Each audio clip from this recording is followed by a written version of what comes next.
Welcome back, everybody, to, of course, our year-end list.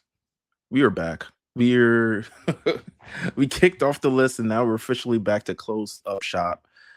Justin, how have you been? Yeah, What's the temperature on 2024 looking like now that we're wrapping this up? garbage. It's ended now. I mean, it's only getting worse. It's only going to get worse. So Has there been a year where you're like, you know what, this was a good year? I would rather it not end maybe since 2020. 21, maybe Okay, 21. 21 was a good year, right? I think 21 was a good year. 21 ended with the yeah, 21 was a good year. I mean, Like I don't know, wasn't it? personally, good year. 22 was a wild year. I think 22 might have been our wildest in terms of just this show, Yes. the wildest year we've ever had, for Yeah, it sure. was a lot of turnover, a lot of change, a lot of Yeah, craziness. yeah. Um, Like I think in terms of just wrestling, it's been I mean, it's really been I don't want to say foot and ass year or belt to ass, but it's really been kind of just like a building, like not even rebuilding, but a building to what we're about to get next year, where we're kind of in uncharted territories in terms of there's going to be the two big companies are going big next year and doing things that we've never seen them do. yeah. Well, I think you know what's different about this top five than other top fives.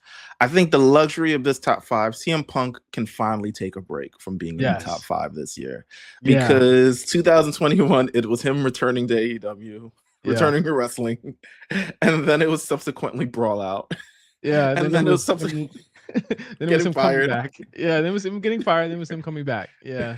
3 years in Well, a row, I think, on our list, right? yeah, but he's been on his best behavior. He's on the list. Don't get me wrong. He's been on the list. We're gonna recap a lot of this list. Just kind of go through it. Of course, you can watch the other videos that we've had where we've covered 20 through essentially six at this point. Let's run through the list really, really quickly Yeah. because we can Let's give do our it. thoughts on a number of things that like we didn't get to touch on personally, but maybe we feel something about. So Um, 20 through 16, we did. I'll start there. So we'll go yeah, from number 20, Damian Priest winning the world title at WrestleMania 40, WWE signing their year with net or signing their multi-year deal with Netflix, Jay Uso winning the Intercontinental Championship, Judgment Day betraying Rhea Ripley and Damian Priest, and Julia, Zarya, and Stephanie Vaquer debuting in NXT. and listen, they've been doing it big. Yes. But the list only gets bigger from there. So Yeah. let's continue this list. Where do we go from here? So from there, number 15 was Gunther winning the world championship. Number 14 was TNA beginning the partnership with NXT. I feel like that from what that bill, like from what that bill and the ratings that got NXT, that could have potentially been higher on the list as well. I feel like if this was TNA maybe like a while ago, maybe. But I feel like currently where they're at, they're also currently rebuilding. You know what I'm Yeah. saying? They've changed their Impact Wrestling literally like a year ago, and now they're TNA wrestling again.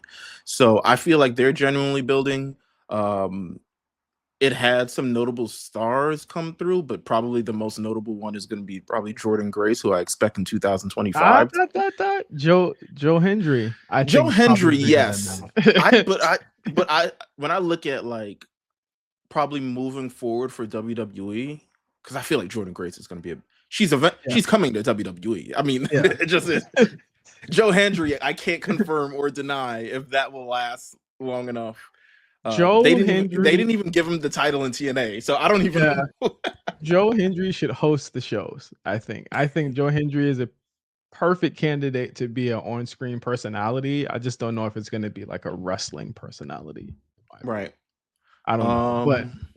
But Um, next up, we had Bryan Danielson winning the AEW championship at All In. Um, it was. I think it this was happened. the start of the end. You know what I'm saying? Like the end of his full time in ring career. Maybe I expect us by this time next year. It's like, oh Yeah, God, Brian's having another one. You know what I'm saying? Or you had yeah, another one. Um, but beginning of the end, notable, but not as notable as others because of kind of like how it went down. But yeah. as is Then AEW. number 12, this is something that behind the scenes, we actually had to add this very last minute. We had this list done and we had to add this up there. And that was the New Day kicking Big E out of the group, and that happened maybe 2 weeks ago as of this recording. Yeah. Crazy, No, crazy moment. One of the biggest promos of the year, one of the best promos of the year, but I think that like we had to get it in there. It, and I think this was the perfect spot for it. Like I feel like the top 10 was pretty solid at that point. and to be honest with you, I feel like the general of our list revolves around a lot of main eventers and stuff like that. This is like firmly a mid card program that ended up having great payoff at the end. Yeah. You know what I'm saying? Like this is, and then this was like in the background, but again, a 10-year kind of like story. This is the next chapter in the story. We don't know where this could go. This could go a whole bunch of different ways for the New Day, Yeah. leading into 2025. But this was certainly a big deal. Absolutely. And then after that, we have number 11, CM Punk versus Drew McIntyre. Hell in a Cell at Bad Blood. Me and you are going to have lots of conversations about this match in the next couple of days, just in terms of match of the year contenders and where that ends up. And I don't want to get too deep into that one, but definitely one of the top matches of the year. Absolutely. Stay tuned for more of the A Show because we got to do our year-end awards, where we do our superlatives, the best and the worst of pretty much 2024, which you guys can listen to on the normal feed. So make sure you guys tune into that as well. Number 10 was Sting wrestling his final match at AEW Revolution 2024. Involved a lot of glass and a lot of chicanery. Biggest draw of the year for AEW was a 65-year-old man on his way out, which tells you the state of the business, kind of. 65-year-old man having a 25-year-old man's match, or a match that no one at any age should have, but it is what it is. Number 9, Sami Zayn ending Gunther's undefeated streak at WrestleMania. Number 8, Kazuchika Okada, Mercedes Moné, and Will Ospreay debuting in AEW within weeks of each other. I mean, how does that check out? This is their for AEW. This is the 3 that they signed that was supposed to be a big deal. Again, I feel like when we talk about our list, we will get more into that. Yeah. But of course, Rewriters Room pretty much handle that, I'm assuming. Yeah. I mean, listen, they could rewrite they could rewrite anything they want, but I don't think anyone ever foresaw what would become of these 3 after that. Number 7, CM Punk's interview with Ariel Helwani around WrestleMania time.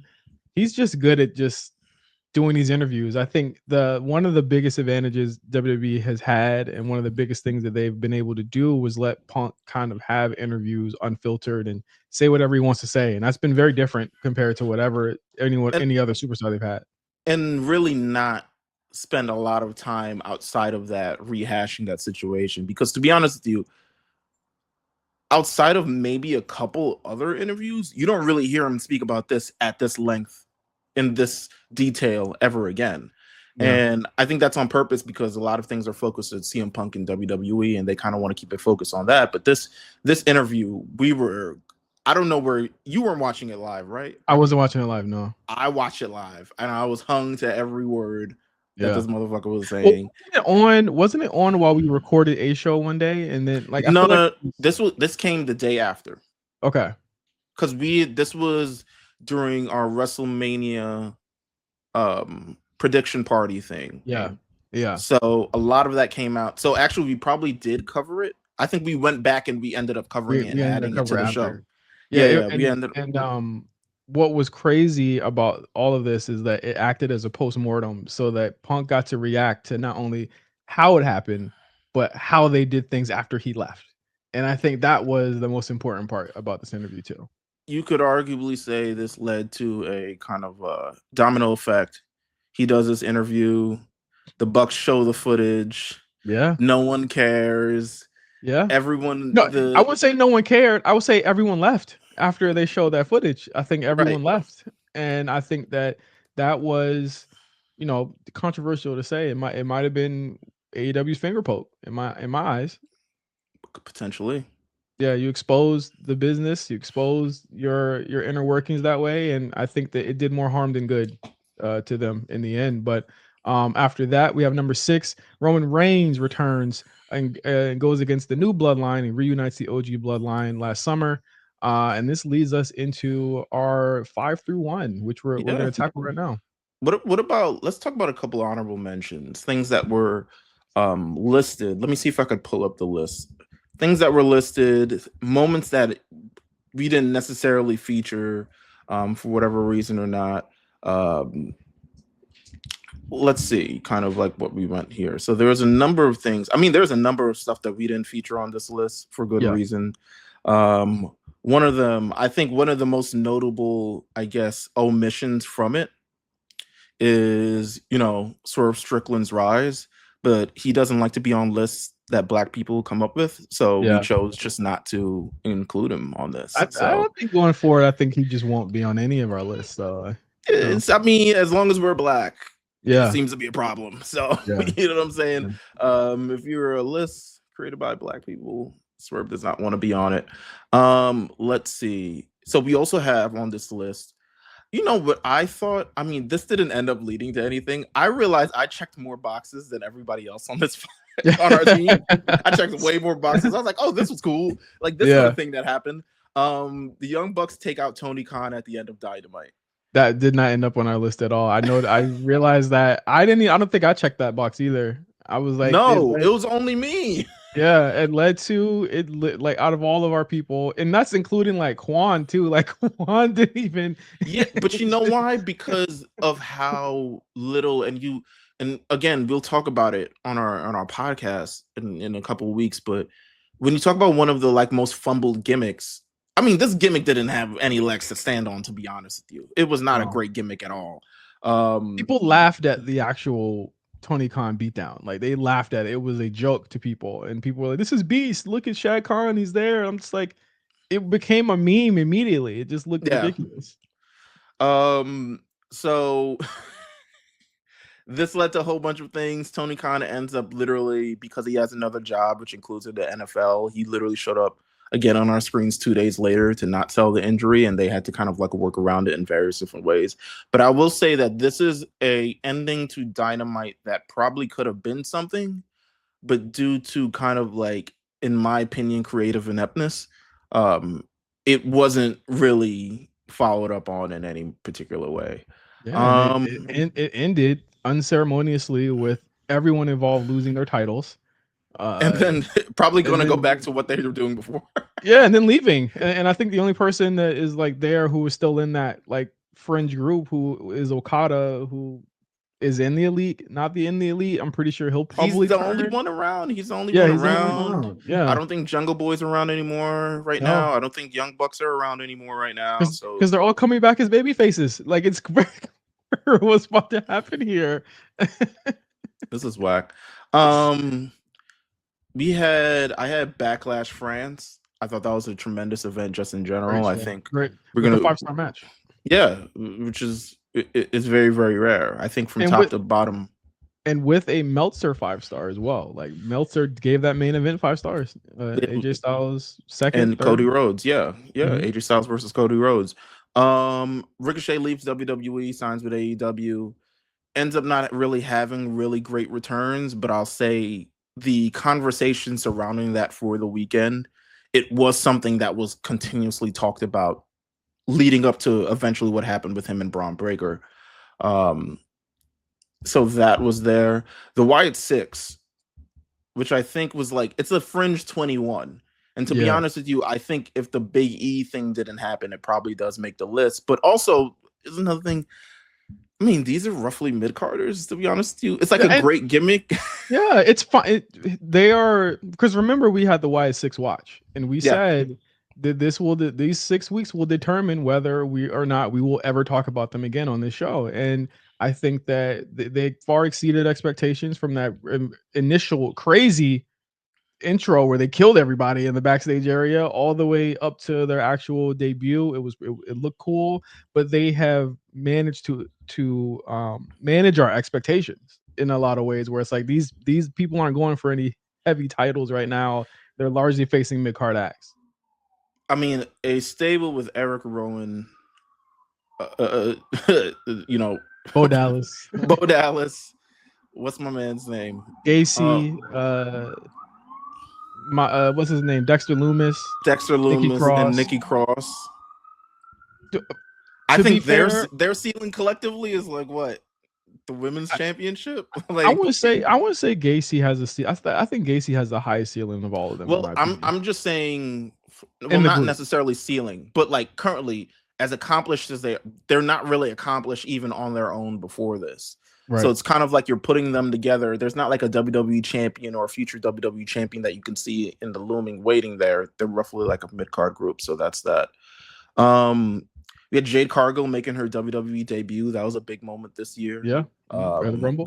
Kind of following up from her signing last year and kind of like them taking their time, them going through this. And I know she's not currently on television, but she has improved leaps and bounds this year and seems ultimately more comfortable in a ring than she ever was in AEW. Yeah. We had, let's see, Trick Williams. I mean, his ascension. When you talk about a lot of ascensions this year, we talked about Gunther, we talked about Jey Uso, we talked about Damian Priest.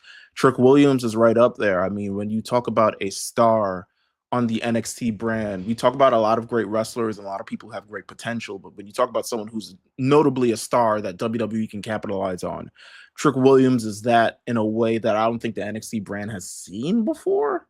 No, and at least not within this current era. I think Braun kind of was like 50-50 for a while. I think Melo never. But Braun's appeal was always like he's gonna be the guy in time, and he's much more. I think much more realized on the main roster than he ever was in NXT in a lot of ways.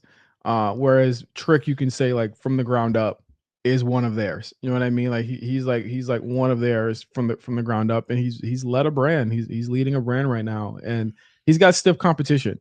I mean, absolutely. And, he's got very stiff competition within his own show, not even within his own gender. You know what I mean? Like the women are doing a lot on that show, and he's had to carry a lot for the men. So he's had a very hard hill to climb, and he's done it swimmingly.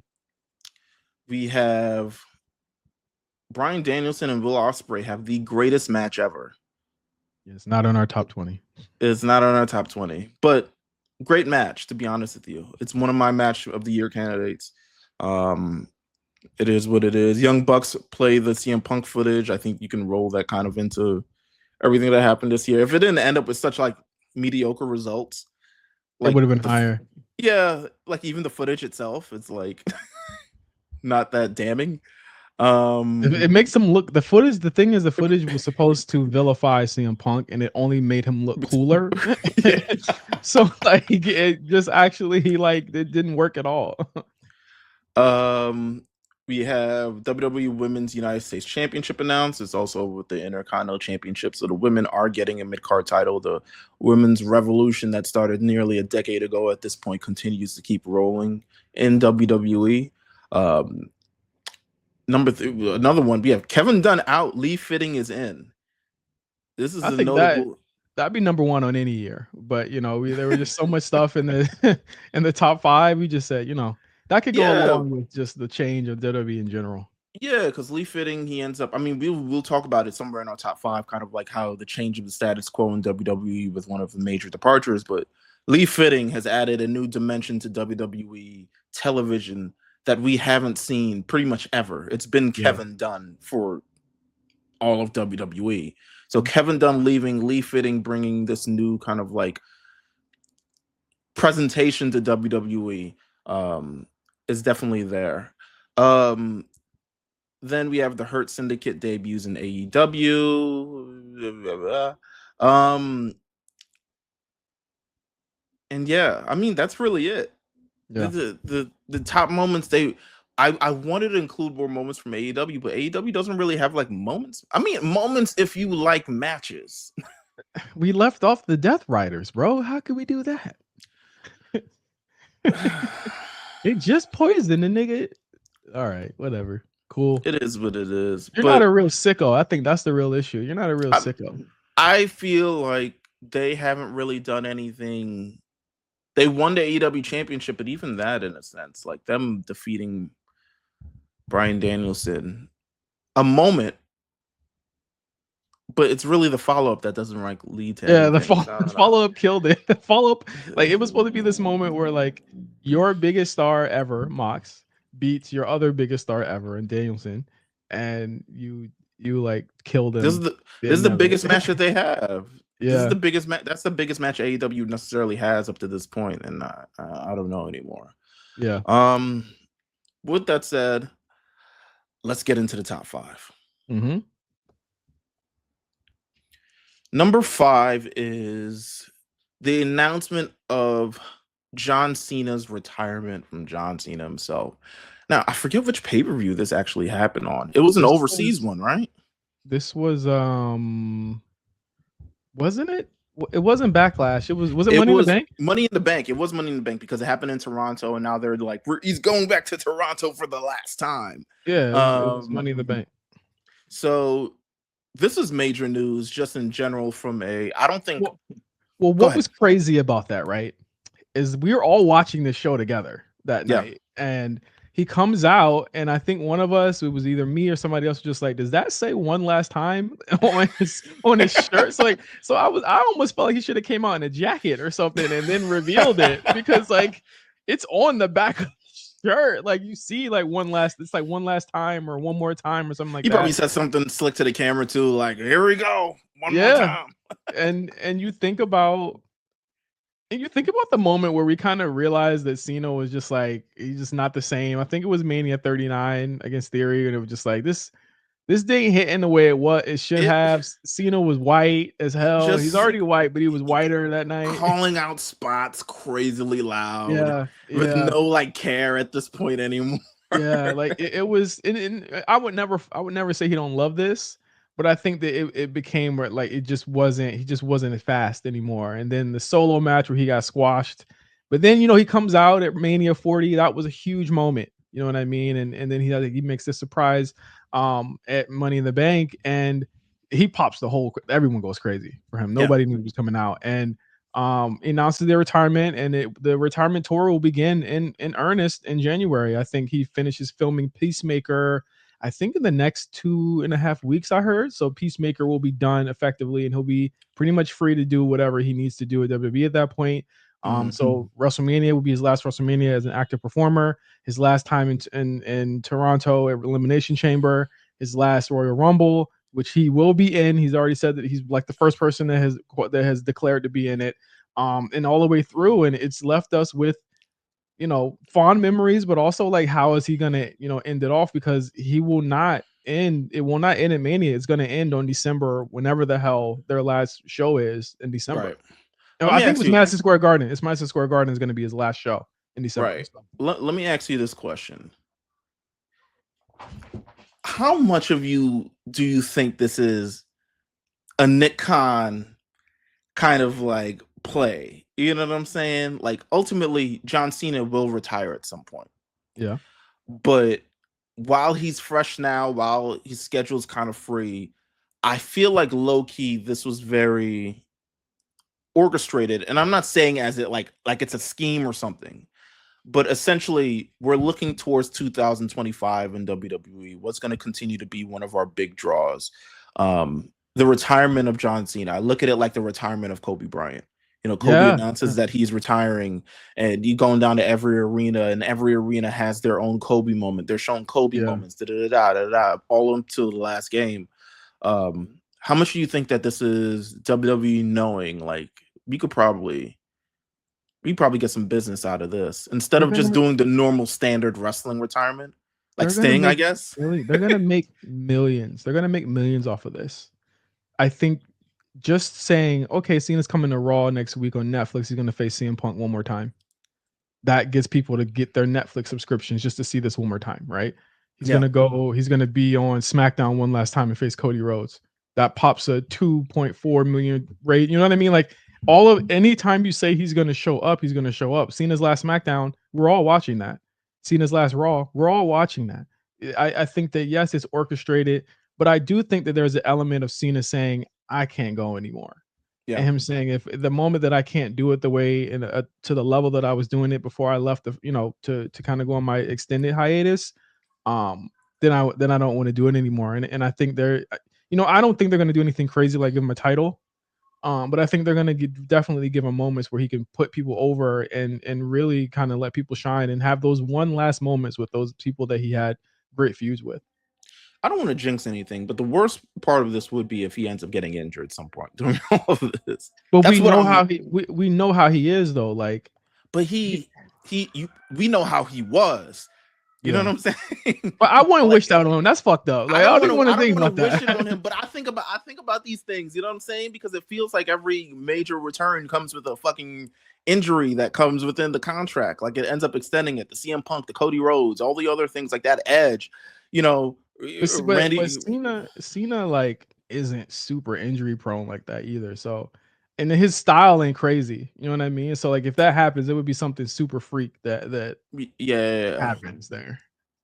I don't think it'll but happen though. I think he won't be working crazy styles. If he says I'm gonna be in the Money in the Bank, I'm gonna be like, all right, nigga, you're doing a little too much. But we'll have to see. We'll really have to see. well, I just want to see him mix it up with some of the new guys. one final question about this: what do you think his WrestleMania match is going to be? It could be anything, to be honest with you. I don't know. I don't know. I think the top 4 people are pretty wrapped up in whatever they're doing. Other than like Roman, I'm not too sure what Roman will do. Um, I really do not know what It's Cena been could on do. and off with this Rock thing, so that kind of like messes things up, or at least like Yeah. s- we're not sure. If it's not Rock for Roman, I could see if Jacob Fatu for Roman at that point. I don't think I want another Cena Roman match, to be honest with you. I'm good on those two. I think Yeah, there are 2 guys that work the same, roughly the same style. Roman a little bit more at like physical at this point because of his age, but like hmm. they're 2 storytellers and it just won't work. Have you ever been a I, fan of those 2 in the ring together? who Roman and Cena? Yeah. Nah, because I don't really go back to the SummerSlam match. A SummerSlam match is a lot of pomp and circumstance, but it's not really that good. Yeah. Um, like I don't, I was in awe of the moment, but I wasn't in awe of the match because you kind of knew where it was gonna go. Yeah. I think I mean, if there's a chance that there's Cody Rhodes, I don't see it at this point because it seems like the Randy thing, It's a bigger and story. maybe Kevin Owens. Um, I could see that as something if Kevin Owens is still around and he isn't involved with a Sami Zayn or a Cody Rhodes.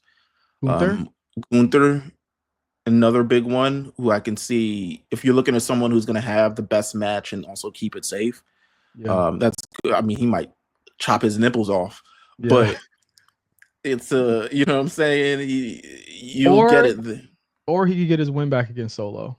And I think that like that would be a redemption W for him to continue on the year. I feel like the WrestleMania match needs to be bigger for him though. And no offense to Solo, but Solo ain't it right now for the star magnitude and stuff like that. I feel like that Yeah. would end up landing like the Kurt Angle Baron Corbin We match.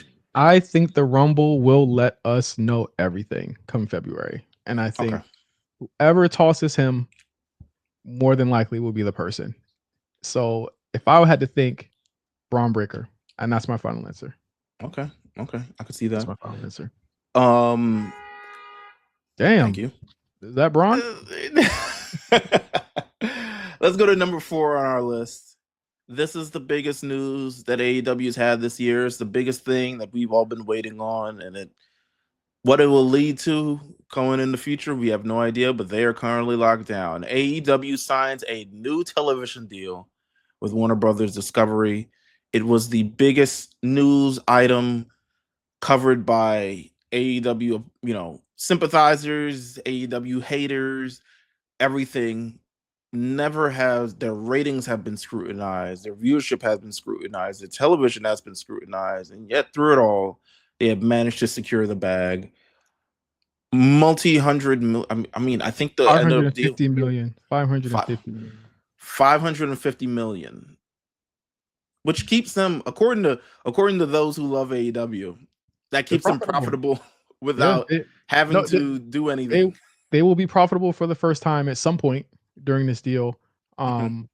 I think kudos to Tony Khan for closing this deal because he managed to close it in a company that is under duress in WBD. Let's just be clear. Their Yeah. stocks have fallen to the lowest of the low.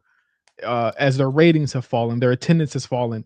This is seen as like for a crestfallen company like AEW, this is seen as a W. You know what I mean? This is far and away a W. And I think at the time you said that, but how big of a W is it in 2 years? Is the question. How big of it? And then we got that answer in 2 months. How big Well, of a W this would be. you can look currently, and one could argue maybe they get more if the viewership is better. But what is better rating, at this point? What, you know what I mean? This is a show, Meals. They debuted at 1.5 million in 2019, right? right? And people were saying it's better than Raw. They said they better watch out. They're coming for Raw. And for now, they are scraping the barrel at 500K, barely making 600 and never making 800. And I don't think they'll see 800 again. I think that those people are long gone, Meals. I think the people that were watching at that rate are gone. So, like, what is good enough for them to get an increase or a rate increase? Like, I'm sorry, like at 800 WBD, they're cool with that. At 700 WBD, they're cool with that. At 500, the people in charge are definitely making phone calls They saying, probably "What's like, the why maximum?" niggas not watching? Yeah, like what did we sign a lemon? Did we get a lemon here? Because like at the end of the day, what hurt this? And I think a lot of it, as we've talked about, comes down to creative ineptitude for one. A lot of it comes down to just fan interest not being what it was. I think there's a lot of things that you can get to with AEW before you get to WWE being hotter right now. I think that is like fifth or sixth down the list, because I just don't think that I don't think AEW fans are going back to WWE. I just don't think that's happening. I don't think they're not going back to W. Yeah, you're right. Essentially, They'll just stop. They just stopped. They're just stop watching. They're just gonna stop watching it all because they left because of that. I could say maybe a small percentage of people have gone back, but I say like, let's say Osprey leaves. Like, I mean, you might see people go back if like Osprey leaves, or like maybe some like no one's going back to WWE. WWE just cultivating a new audience at this point. You know what I mean? Like, they're not taking AEW viewers away. It's, to me, well, one, they're definitely on different nights, so it's not like it's and even when they were on the same night this year, they got belt the ass every time. They got on different night and their night, so it's kind of like, where do we? To me, in this situation, and I look back at like kind of like how WWE's what is it called, modus operandi, how they would move forward with this, and typically they would do something, right? Yeah. In history's past, when ratings have started to decline, you see stuff change. Mr. McMahon's $1 million thing, guest hosts. The boss comes back. I think the Authority was a result of declining ratings, and then they said, let's bring back two people who are very, very familiar, get them on television. Like people wanted, like 2019 was lowest of the low, but like Stephanie McMahon, Triple H were providing the ratings at that point. Which absolutely, I mean, and then you're including other stars. I mean, you have Bad Bunny, you have Ronda Rousey, you have all these other stars that are being included to help build in cachet of WWE. Whereas you see on AEW, it doesn't seem to be replicating that success. And I think one of the major issues that they have, and I even think it's an issue with the fans, right? Like, people think being able to tell a capable story or doing something a certain way means that you're replicating WWE. And I think you can tell great stories without it replicating WWE, but they just have to be good. You don't have to have good stories and say like, oh, they're doing it like WWE does it. Don't do that. Da, da, da, da. At this point, they need something to bring people in. Yeah, they should do something. They need to make Canelo Classic and cutting it, like, yeah. It has become, we're in a danger zone here with them. And again, they're getting a lot of money, and people are kind of using the money as that. But it's like, you can follow the money all you want, but follow it to the contracts they've signed, to the people who are still there and who they read up, and that's the Elite. That's Swerve. It's all these people that are getting millions of dollars and not producing. Mercedes, not even on the show. They're not producing. Okada doesn't wrestle often. Mercedes doesn't wrestle often. Swerve doesn't, at this point, doesn't wrestle often. MJF ain't even there, hasn't even been here in Q4. You know what I'm saying? The most profitable quarter of any kind of business is Q4. He hasn't even been here. Like, to me,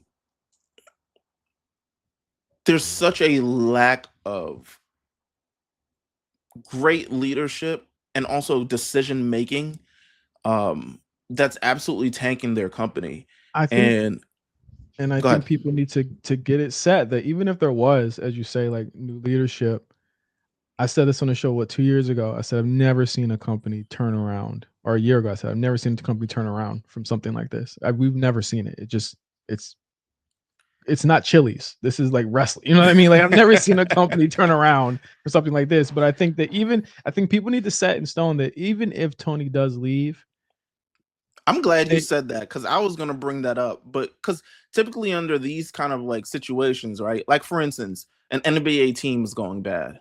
owner's gone, Owners right? or they're Coach firing is the gone. coach. Yeah, coach is gone. Before Yeah. any of the players are like they're like, we're gonna fire the coach. They're firing Um Jimmy Jacobs because that's the problem, right? Like it, if any, gosh, I'm trying to think of a major corporation where the owner was just kind of like ousted because they the just did. WWE, which was what we're gonna talk about soon. But I mean, even then it's like, well, we don't want you handling creative. He'll Yeah, handle creative and stuff yeah, like that. yeah, You just be there. You know what I'm saying? yeah. And you get the last word, but you're not gonna handle.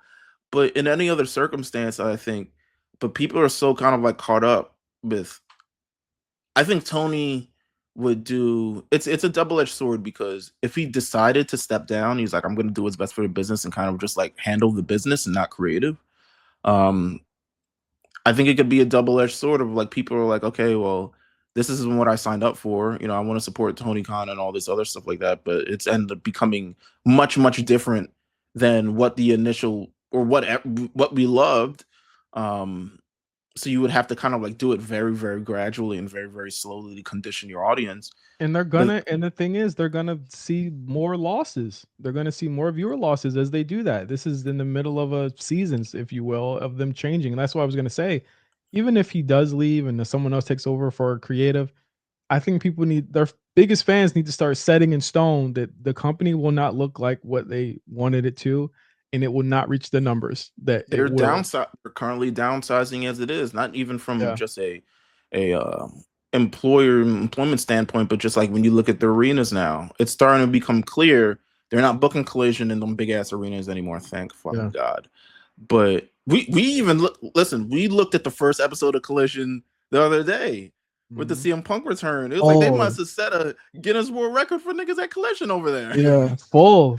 It was full, and Lights again, were on. it Yo, sounds bad. Like this should be a celebratory number, but I think that the whiplash meals of them signing this deal and almost immediately their ratings cratering mhm. is worth it being on here, but also worth us talking about.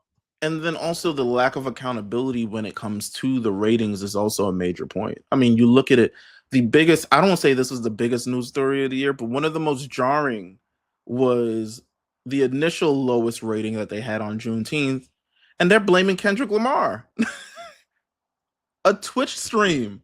Yeah. And they're rightfully, well, you got to understand, the lead in was different because they had Black Panther on instead of this. And that. Like, Yeah. if people are going to tune in, they're going to tune in. You know what I'm saying? Like, Blaming T'Challa for this is you guys are disgusting. You guys are truly disgusting people. it just is what it is. But their new television deal is definitely a big deal. It keeps them in the business for at least a next couple of years. Yeah. But will it be able to sustain any kind of relevance through this next deal? They're going to be on. They got the Max, so AEW shows will be featured on Max. I'm not sure what that does for them. A simulcast too. So a simulcast is even more like it has the potential for exposure for how big AEW's audience is.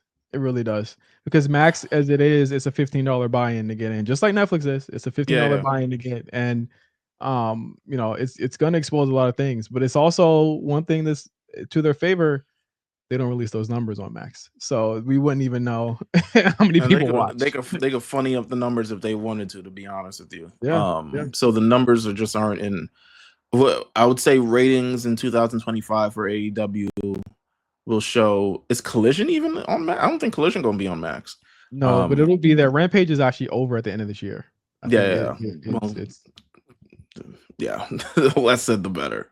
We'll get to Shockwave wherever that lands Yeah. come next year. So Essentially. Let's head into number 3. Mhm. This was a big return this year that led to one of the messiest WrestleManias that we've ever seen. Also led to a very terrible WrestleMania documentary. Yeah, I because think- well, from tragedy, from confusion comes ultimately what we always wanted, and I think I would attribute a large part of the success of the WWE in the past 8 months to 8 to 9 months has been because of this pivot. I think we walked into 2024 with one thing, well, maybe 2 things in mind. One of these things didn't happen in November, but the other one did, so that was cool. And one of them being one of them being Cody finishing his story. And right. But, I but go before ahead. we get, I mean, it was a road to get there, because number 3 is The Rock transforms into the final boss after massive hate online from WWE fans, and this is a story that, to me, starts at the top of the year. The Rock becomes a new member of the board, but also seemingly starts angling his way of like, how can we make WrestleMania 40 the biggest WrestleMania ever? Well, and him becoming a member of the board is actually connected to another thing that we're going to talk about in a second. So like this, Yeah. these ones all fall into each other. Like the 1 through 3 all merge into each other. This being on the lowest of all of it, but the first thing he says after he becomes a member is, "I'm going to be integrated into the shows, and WrestleMania is going to be different this year because of my involvement," right? And so from there, he shows up right at like literally that week, right? It's like New Year, like that New Year's week. He shows up on SmackDown and he says, "No, it was Raw, wasn't it? It was Raw." No. It was SmackDown. It was SmackDown. He shows up on SmackDown. And Cody he's like, Rhodes wins the Royal Rumble. This happens after the Royal Rumble. yeah. Oh, And wait, then you mean his first appearance? his first appearance when he He says, shows "The up Rock, on Raw. if Rock can eat in a bakery, he can eat at a coffee shop, he can eat at the head of the table." And then everyone says, like, "Oh, he pauses and looks around. He's like, they fucking with this? yeah, The Rock can eat on a plane, The Rock can eat on a train." And I'm just like, what did he, when he cut that white nationalist promo on Raw? Remember, he's like an American ass promo. What a way to kick off the year. So everyone else is speculating, oh, it's gonna be Rock Roman for WrestleMania, and we're us too being like, People with sense are like, no, it's not, because at that because point, Meals, they had already started the train for Cody on TV. So that begins, and then at this moment happens. the Royal Rumble happens, and at this point, Rock has not shown up again, but the questions are still there. And at that point, Meltzer and them are saying, "Hey, y'all, it's going to be Rock and Roman," and we're like, "We'll see, right?" Yeah. Royal Rumble happens, and at this moment, we don't know what Cody's doing, but Cody points to Roman, and me and you were like, justified. Okay, so like, there we go. There it is. 2-time Royal Rumble winner, back to back. Only has been done, I think, twice ever with Hogan and Austin. Yeah. So that's a big part of this. But they're like, all right, he's going to be the next guy. So Raw rolls around. Meanwhile, Cody's doing this press conference, like, man, fuck these niggas, man. Yes. He's doing these press conference, and he's talking. He's doing the thing that Cody does, where he talks in like loose raps and shit. You know what I'm saying? Like, he's talking around. He's like, a lot of people doubted me in this moment, but this is like, he thanks us. Remember, he thanked us for being there for him, and we're like, "You're welcome, nigga. All right, we'll see you. Cool. We'll see you." So Raw rolls around, and Seth comes out, and he says, "Why don't you face me?" And then me and you that week are like, "That was odd." Yeah, I was like, "You sound like a hoe, Seth. Come on." Like that was kind of. But remember, like a pick me. Remember when they booed Seth? And I almost feel like we should leave this, but like The Rock comes back. Okay, let's just leave the story there, right? The Rock comes back, and Cody gives up his shot, and The Rock returns. Seemingly, like symbolically gives up his shot. You know what I'm saying? Like, he steps out of the ring, The Rock steps in the ring, he stares down Roman Reigns, and we are like, what the fuck? Right. And The Rock gets summarily booed out of the building, and you could tell the PR machine starts working at that point. I don't think that he got booed at that moment, because the moment is the moment. Yeah, But yeah. the online backlash was something that we've never seen before in WWE. And it was them going to the YouTube pages and hitting thumbs down on all the Dislike, yeah. videos. It was them flooding the Instagram comments and da-da-da-da. Like, it was a negative. WWE digital and social are usually very good at their jobs. Literally But every video that came out was like, fuck y'all, fuck y'all, fuck yeah, y'all. yeah, and they know, you know what? They picked up on it and they noticed it.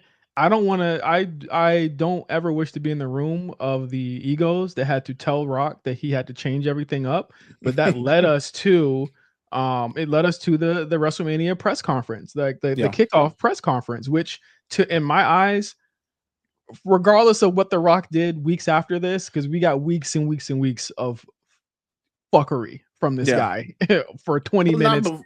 not beforehand. He didn't do anything beforehand, but afterwards, No, I'm yes, talking for about sure. after the press conference. I'm talking about after the press Oh yeah, conference. yeah, I'm yeah, like, yeah. I'm like for whatever he did after this, I will always look at this moment as one of his greatest moments of his career. And I'm Mhm. able to look back at this, you know, with a clearer head after it's all done. As soon as he showed that family tree on the PowerPoint, I said, "Oh, he's turning heel." I said, "Oh, Yeah. they recognize what they're doing and they're going with Cody." And you know, from there, you know, it crystallized into something that a wild ride that you and I and anyone else could have never predicted could have ever happened. When they changed that Rock and Roman face off screen to Cody Roman face off screen, and Right, right, right. that was a huge moment. It was a big rug pull, and I'm sorry, as much as they can Daniel Bryan this and say we always planned it, we know they did not plan We this. know. Well, yeah. I mean, they admitted in the WrestleMania doc, they admitted it later, but we also, like us, like, Yeah, knew from yeah. the beginning. Like, we knew that there were going to be pivots. We knew the original story of what they were going to do with Cody still has not been revealed. We have an idea of what was supposed to happen. We have a pretty good idea, and I think people would not be happy with what it was, and I think Cody has intimated as much, and I think even Brian Gewirtz has even intimated as much as what was going to happen and what was going on, and But I'm Brian glad. Gewirtz is on the side of the rock. He was like, that nigga should have just took the fucking fall. Yeah, get the fuck out of here. But you know, The Rock's final boss character, iconic in a sense. I think that the first kind of character he's ever had that's kind of been like 50-50 in terms of just like people fucking with it to not. But I mean, he really turned up those live crowds, and that's like without a doubt. Like, but it was weird because the promos would always be first half it's him appealing to the crowd, second half it's him appealing to kind of the heel side, and it was just and like and weird. unfortunately, Roman, who's the champion, would be like looming in the background, kind of like waiting for Not it. even on the show Yeah, sometimes. it became so much of like less about Roman Reigns and more about the final boss, The Rock. Mhm. And I get it, you know what I'm saying? He's the biggest star in Hollywood. He's the big, well, I don't know about the biggest star in Hollywood, Eddie Moore. Like, it's He still Red is. One, you know. Moana He- 2 Moana 2 broke records, so he still okay, is. all For right. better or for worse, he still is, yeah. But he transforms himself, kind of goes back to the 90, 98, 97 Rock, but with kind of like a new added 2024 kind of appeal. Goes back to the expensive shirts, goes back to the, That you know, blue all ass these other chain things, blue ass chain starts he was wearing. cutting 15-minute promos and posting them on Twitter, or Instagram.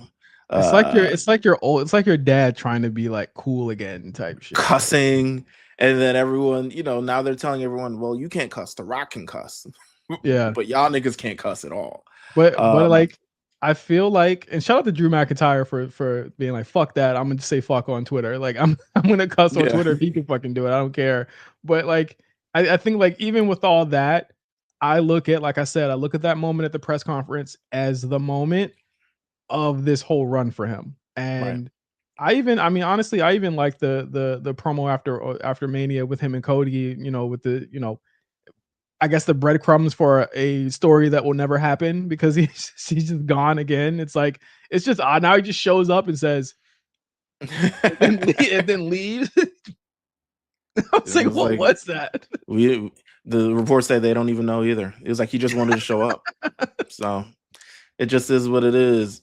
I don't know if we'll ever get the resolution to the story between Cody and The Rock. Um but it's certainly because of the final boss led to more like the main event might be Cody versus Rock. It might not even be Roman versus Rock. Yeah. Like it might be that. Um, I don't think we'll see it, but I think it's on ice. Low-key, I think it's on ice. I think they're quick to pit. If Rock decides he wants to face Cody, we're gonna get Randy versus KO at WrestleMania. Yeah, for sure. And I think that's probably why Randy's out right now.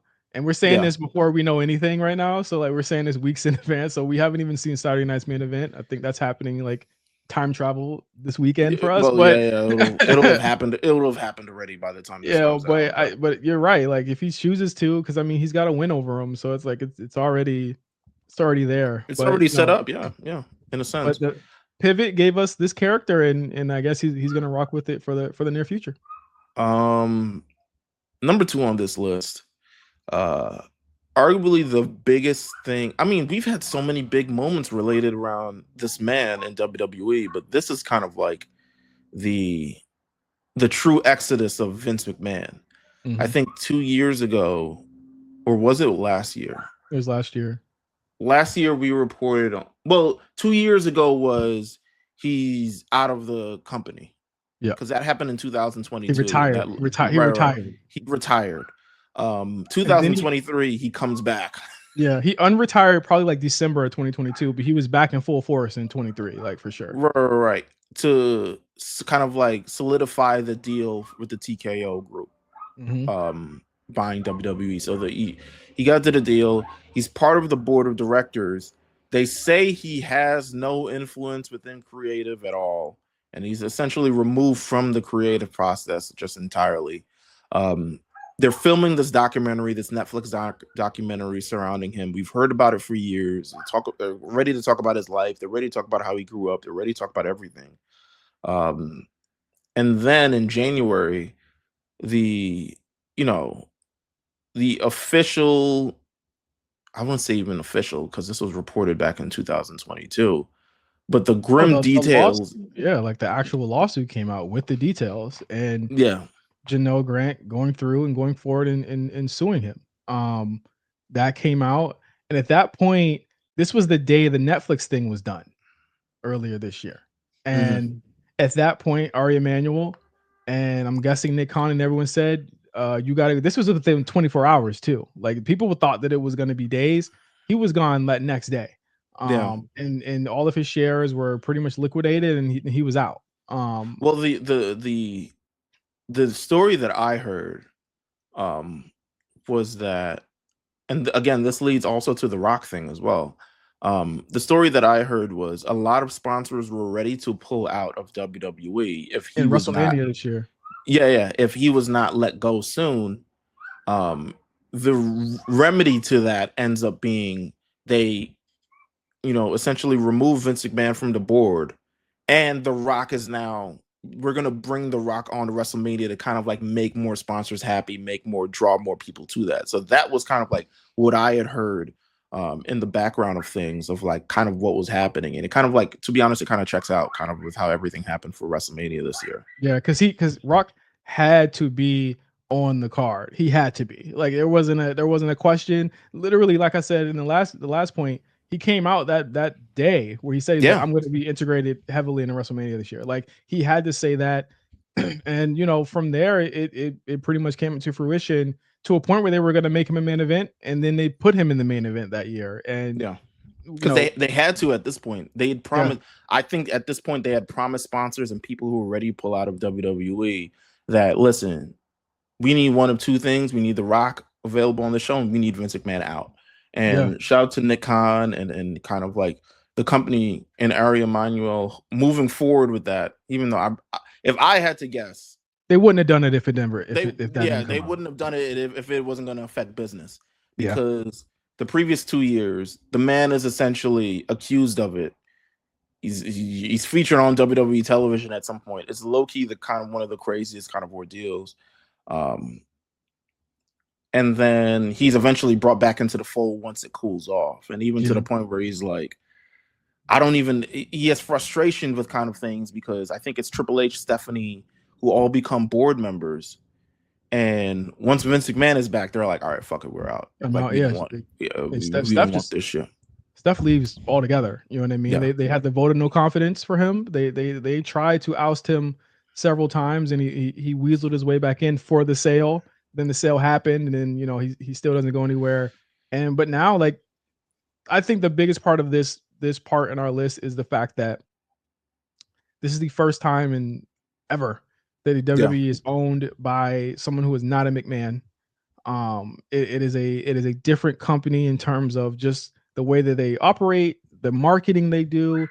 It feels like a sports entertainment company, like an entertainment company, and much more than just the name. It's all run differently, and it's not run by a McMahon at all. So that is the biggest thing that we can glean from all of this. It's definitely, I don't know. This is the Vince McMahon thing to me. It's one of the most like reprehensible, kind of like sickening, kind of like frustrating. And when you look at kind of the timeline of how it all goes down and how everything goes on in WWE, you see it kind of really happen with other people's eyes, and it kind of led to this situation. Now it hurts a lot of people within WWE. I mean, I think as much as Triple H tries to deflect it, he's involved because he's part of his family. We haven't heard any of the McMahon members just kind of like really talk about it. If I were AEW, I would not bring Shane McMahon into the company unless you also want to be questioned about it as well. Yeah. There's so many things that kind of like fall from this, but it's just, and then you have people kind of like trying to, people who have worked for Vince McMahon, people who have relationships with Vince McMahon, are essentially trying to reckon within themselves how they feel about this. Because wrestlers are being asked about it, how do they feel about this? And there's either opinion of like, I'm indifferent, there's the opinion that I fucking hate him, and there's the opinion of, well, he made me a lot of money and he made me a millionaire, so I can't really hate him that much. The Bobby Lashley defense. I see. Yes. So it's just such an effect on WWE in such a major way. That dog is really getting it in on outside. But he's a terrible person who is gone, and it has led us to a new generation of the WWE, which we can pretty much usher in through our number one pick. I mean, I don't want to speak about this guy anymore. Yeah, essentially. We were like, we do not want to end this list. Yeah, with we don't want to allegations. Yeah.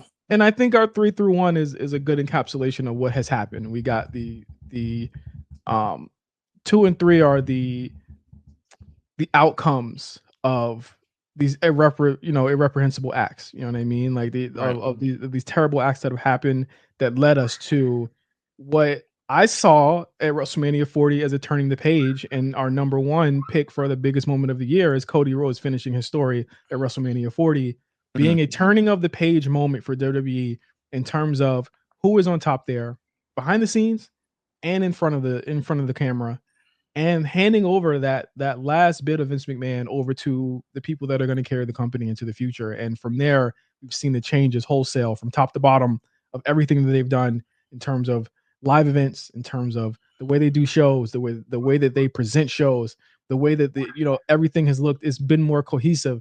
I'm not saying we've been a fan of everything every week on these shows, but I think largely you and I enjoy talking about these shows week to week a lot. But also we know that we know just even based off this decision, the past number of decisions that we can see on this list, that this company is heading in a good direction financially, expansion wise. I mean, the international market for the shows. Cody is one who's always there as well. Cody's at Backlash France. Cody is in Money in the Bank in Toronto. Cody is at Crown Jewel. Cody's kind of like everywhere, and he knew that this was going to kind of happen when he finished his story.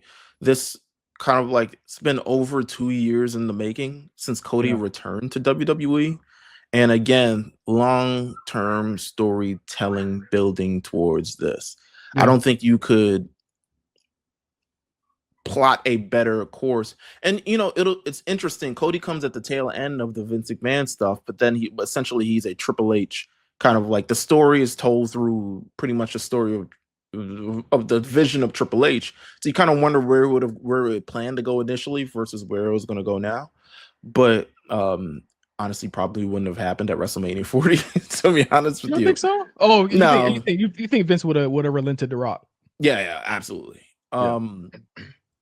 But it's to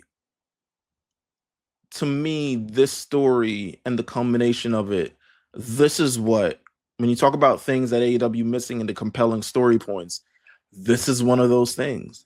And this is like, go ahead. Even the real life implications, and like we touched on this with Cody pointing to Roman when he wasn't supposed to.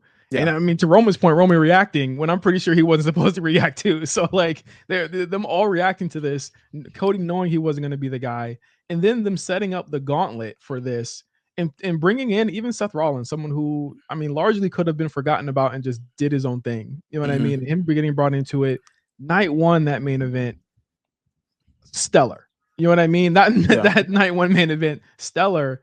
But the storytelling of saying Cody fumbled the big one in the main event again, twice in a row, and now he has all the odds against him. Yes. And the bloodline rules didn't land in his favor. Well, the tag team match didn't land in his favor, so it's bloodline rules now, and that does not favor Cody.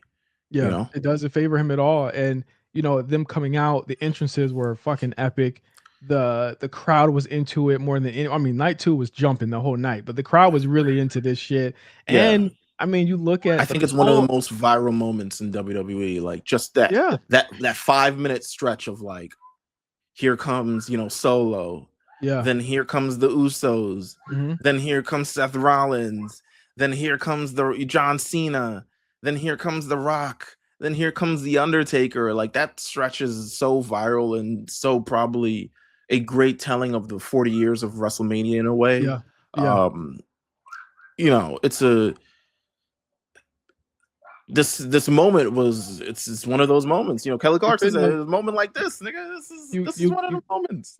You couldn't have asked for a better way to end Roman Reigns. And again, more hats off to Roman Reigns as well. He's part of this moment too. Like it is a lot about Cody finishing the story, but it's also about Roman finishing his in a lot of ways. He finished that, like Roman finished the tribal chief character effectively at WrestleMania 40. And it was, I said this before, it's like, we got to soak in the Roman Reigns character. I know that we didn't get the best, lead into his third act in terms of just the tribal chief character. Like, I felt like we should have got more promos from him. There weren't enough things from him, but we'll never get something like that again. We will never see a 4-year stretch of dominance like that ever again in our lives. Well, I want to ask you a question, because what do you say about people who have said Cody's title reign hasn't really lived up to, I guess, the expectations of like finishing the story? What is their expectations of what that was supposed to be? He got the championship. Obviously, the chase was part of the story, right? But he got the championship. But now what I feel like they've done is they've crafted a story where he has to keep it. And with every turn this year, he's been challenged. He's been challenged from his friends. He's been challenged from the ghosts of his past to come back and defend this title. He's been challenged by legends. He's been challenged by people who will become Hall of Famers to defend this. And I think that has been the story, is how do you keep it? How does he continue to do this? And now that we've kind of reached critical mass with this Kevin Owens story, it's like how he's now his friends have become his ops. They've become his enemies at this point, and his enemies have become his friends. So that it's a Drake trajectory. Yes. Yeah, it's a strange dichotomy at this point for Cody Rhodes. I think that people don't know what they want from title reigns, Meals. I think this has become apparently clear in the last 5 to 6 years, where we have two different ideas and two different schools of thought for pro wrestling. I think a good title reign is someone who defends it and has great matches. The fans react to everything that he does. He is still hot, if not hotter than he was. And he is still, the guy that people pay to go see. That is a successful title run to me. He is still one of the top earners in the company. It's him. If you want to say Roman 1A, he's 1B, he's still number one. You know what I'm saying? You could swap it. You could do anything you want. You could swap that however you want to. He did it, and he's managed to capitalize on everything that's happened within this moment. That ending of WrestleMania 40, as a fan of this for the past 30 years of my life, one of the best things I've seen, and one of the reasons why after that was over, I could truly say like this is why I love this shit. I Yeah, watched this in my house with a fucking house full of people. Me and Mark were right together when that shit right. happened, and we were celebrating like the fucking Lakers win a chip. You know what I mean? Like it was a wonderful moment. It was the reason why, and I think the reason why this is number one is because this encapsulates with all of the shitty stuff that is on this list that really just preceded this number one spot. This reminded me why I love this shit because no other medium, no other forum of entertainment can give you that fucking moment where you were so invested. You and I were so invested in this story for 2 years. We said it's got to be over. Me and you were on the phone after 39. I'm walking out of SoFi. We're like, I don't know what they're planning on. I don't know what they're gonna do. Like next year, maybe. And then it happens. You know what I mean? Like there's nothing bigger than that. And you know, to their credit, this is gonna be a moment that people are gonna look back on 20, 30 years from now, and I'll be able to say, like, that was a moment that reminded me that I love this shit. And that's why it's number one. Well said. I don't think I can literally follow any of that. You really got the promo on that one. But listen, man, these are top 20 moments. I think these encapsulate 2024 in a major way in terms of professional wrestling, in terms of things that were attractive, in terms of things that were just stories and moments and characters and development and people that kind of like everything that kind of happened. And you know, be Shape looking the forward. gear. Yeah, 2025 looks to be even bigger. Again, we have the retirement of John Cena coming into play. We have WrestleMania 41 coming into play. We have AEW's expansion. They're going overseas. They're going into stadiums. They're listen, it's happening. I mean, you know, their expansion is happening, This and how that they will. that that statement has the possibility of aging extremely badly. I mean, they're trying. And where things will go in 2025 for them, how will they be able to bounce back from seemingly not being as popular as a product anymore after the first 4 years of their run? So there's a lot of stuff that's going to happen in 2025. We're looking forward to it. We want to thank you guys. We want to thank Quan and Cyrus of the War Report for handling this list. We want to thank Channing. We want to thank Armand. We want to thank CC for also joining us on this list and bringing this home. We want to thank you guys for tuning in and you guys for listening. And yeah, in 2025, we'll be back with this list, and hopefully it'll be crazier than this. I think expect to see more new. I want less crazy. I just want to. This list was tame compared to. I mean, other than, but this list was relatively tame. You know what I'm saying? In my opinion, a lot of this stuck to wrestling. Yeah. No one punched each other backstage. Yeah. None of that other shit. But honestly, I could go for some punching right now backstage. But with that said, we want to thank you guys for tuning in. We'll see you guys next time. Make sure you guys stay subscribed to the A Show. We'll have more stuff coming on our feeds, on our Instagram, on anywhere where you can listen to us. So make sure you guys stay tuned, stay ready, stay blessed. Thank you guys for tuning in. We'll be back next year. Peace.